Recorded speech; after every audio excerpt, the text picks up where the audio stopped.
মতুয়া ধর্ম দর্শনকে বিশ্বব্যাপী ছড়িয়ে দেওয়া হরিচাঁদ গুরুচাঁদ ঠাকুরের মানবতাবাদ বর্ণ বৈষম্য বিরোধী যে ধর্ম দর্শন আমাদের মাঝে দিয়ে গেছেন, এই ধর্ম দর্শনের আলোকে মানুষেতে মানুষের ভালোবাসা, যেমন আমার ঠাকুর বলেছিলেন, নরাকারে ধরা পড়ে যতজন আছে এক জাতি বলে মান্য পাবে মোর কাছে।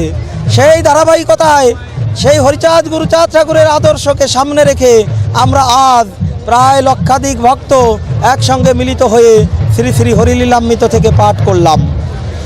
আমরা যেন আগামী দিনেও এরকম লক্ষ কণ্ঠে বা কোটি কণ্ঠে যেন আমরা শ্রী শ্রী হরিলীলামৃত পাঠের আয়োজন করতে পারি এবং সকল মানুষের মাঝে যেন হরিচাঁদ গুরুচাঁদের এবং লীলামৃতর আদর্শ প্রচার করতে পারি বা পৌঁছে দিতে পারি।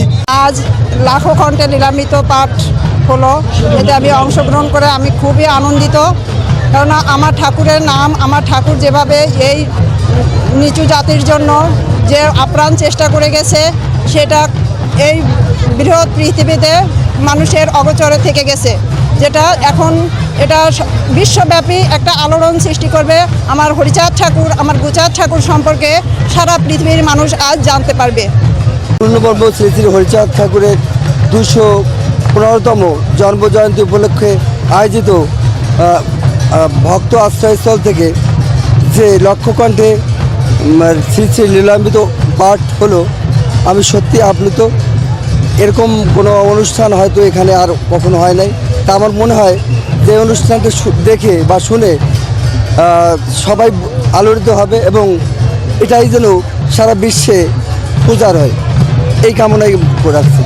এটা একটি ইতিহাস, নতুন ইতিহাস তৈরি হলো আমাদের এই মতুয়া দর্শনে, যে এই প্রথম সর্বপ্রথম আমাদের মতুয়া দর্শনে এবং পূর্ণব্রহ্ম শ্রী শ্রী হরিচাঁদ ঠাকুরের যে জীবন লীলা কাহিনী শ্রী শ্রী হরিলীলামৃত লক্ষ কণ্ঠে পৌঁছে, এই ইতিহাস সারা বিশ্বে প্রচার হবে।